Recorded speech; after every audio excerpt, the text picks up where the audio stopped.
alaikum warahmatullahi ta'ala wa barakatuhu. Ina muku fatan alkhairi, Allah ka samu dace.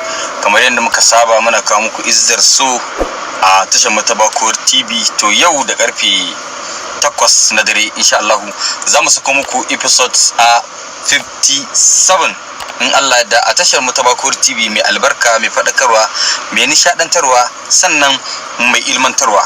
Ku je ku ci gaba da subscribing din Bakur TV mai adadin subscriber 630 da wani abu domin ci gaba da kallon Izzar So a Bakur TV. Nagode, naku har abada, Lawan Ahmad Umar Hashim. So mu dan bada hakuri akan sakin Izzar So kashi na 57 saboda mun samu tangarda ta na'ura, kuma kun san dama shi kayan nasara sai a hankali. Wallahi muna cikin dorawa kuma muka samu matsala ta a computer ta ba mu matsala. To saboda haka insha Allah ku tara nan da karfe 10 zuwa 10:30 ko zuwa 11 insha Allah za mu kuma shi Allah da kashi na 57 saboda mun samu dan tangarda ne na na'ura. Muna fata za a gabarce mu. Allah ya mu tare, Allah ya sa hakan shine fa alkhairi. Amin. Wassalamu. Babu shakka shirin Izzar So a halin yanzu shiri ne wanda masu sauraron mu matukar kabari episode 1 huce ka, to babu shakka ba za ka ji daɗi ba saboda yanayin yanda shirin ya ɗauko daɗi. A yanzu haka mai girma Matawalle mun san ba ku san ko yana nan ba ko baya nan, sai dai wato direbansa ya bawa Hajiya Nafisara labarin cewa tunda ya ɗauke shi suka fita da shi babu abin da Matawalle ya zarce aikatawa illa wato yana bi dukkan wajen da malamai suke da almajirai yana ba su sadaka domin a yi masa addu'a, wato wajen ɗansa ya bayyana. Lamarin da ya tashi hankalin ita Hajiya wato Sara saboda bata taɓa tunanin mai girma Matawalle zai yunkura haka wajen yi wa ɗansa addu'ar ya dawo ba. Ita ta zaci cewa Matawalle kawai ya bar abin ne a cikin zuciyarsa, yana ji cewa ɗansa zai dawo. Sai dai kuma abin da ba ta tsammani ba, Matawalle ya yunkura wajen miƙa wa malamai kuɗaɗe domin a yi masa addu'a. Kuma dai mun sani cewa ita gaskiya gaskiya ce, ƙarya kuma ƙarya ce. Ita gaskiya duk inda take sai ta bayyana kanta, wato cewa ita ce gaskiya. Haka zalika kuma ƙarya da inda take sai ta bayyana kanta ita ƙarya ce, domin kuwa ƙarya fure take ba ta 'ya'ya. Sai dai kuma wani lokacin Allah yana bawa wato azzalimi dama ya aikata abin da yake son aikatawa. Amma dai yanzu a halin yanzu mun sani cewa Karima wato ita yanzu gabaki ɗaya zuciyarta ta dawo ta karkata ga Umar Hashim, sannan kuma ta yi nadama, sannan kuma wani hanzari ba gudu ba. A yanzu haka PA ta ci alwashin tun da har asirin ta ya tono, Hajiya wato Nafisa ta kore ta, to fa ita ma sai ta tona asiri. Mai girma Matawalle ya san abin da ake ciki. To kun ji fa inda turka-turka take, inda PA za ta tona asirin wato Hajiya Nafisa, Hajiya Sara da kuma Hajiya Nafisa da MD. To babu shakka wannan abin da za ta yi shine zai haifar da husuma. Matawalle duk ya fuskanci abin da ake ciki yanzu. A halin yanzu da ake ciki, inda ta ci wannan alwashi, shi MD yana ganin cewar in ma hakan ta faru shi kansa ba shi da asara, saboda yanzu haka shi ma an juya masa baya a cikin ma'aikatar. Kuma yanzu haka kun ga yanda Hajiya Nafisa ta yunkura, lallai duk yanda za a yi sai ta mallaki babbar ma'aikata.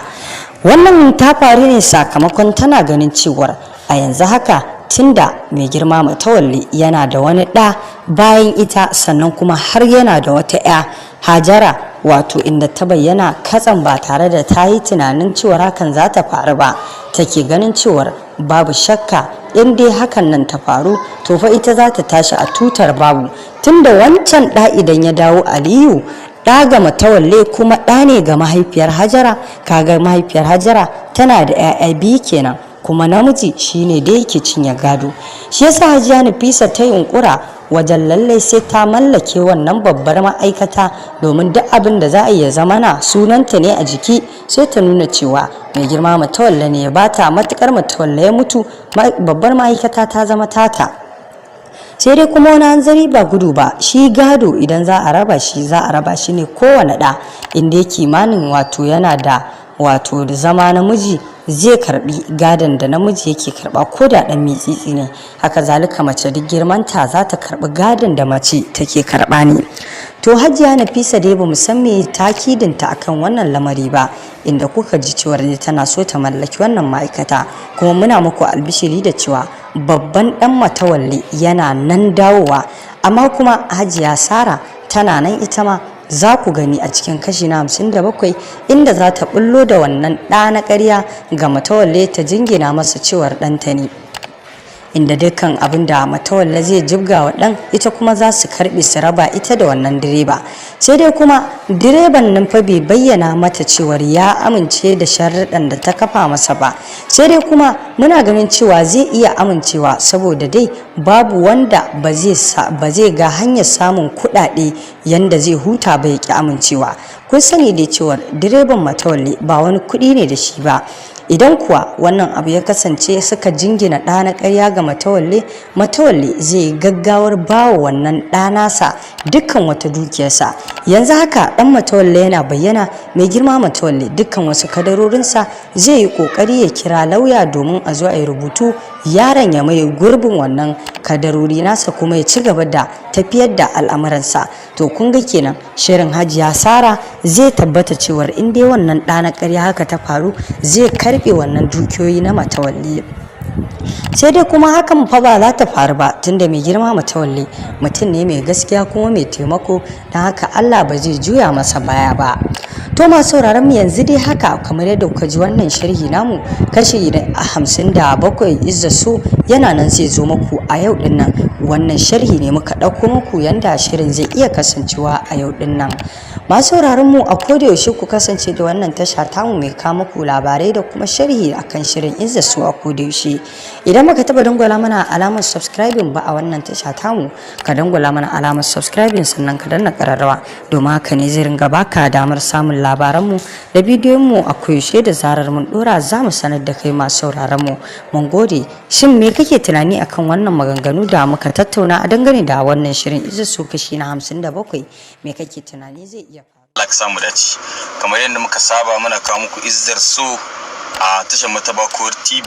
To yau da karfe 8 na dare insha Allah za mu sako muku episodes a 57 in Allah da a tashar Matabakur TV mai albarka, mai faɗakarwa, mai nishadantarwa, sannan mai ilmantarwa.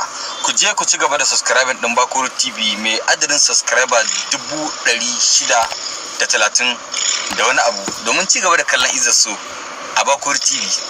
Nagode, naku har abada, Lawan Ahmad Umar Hashim.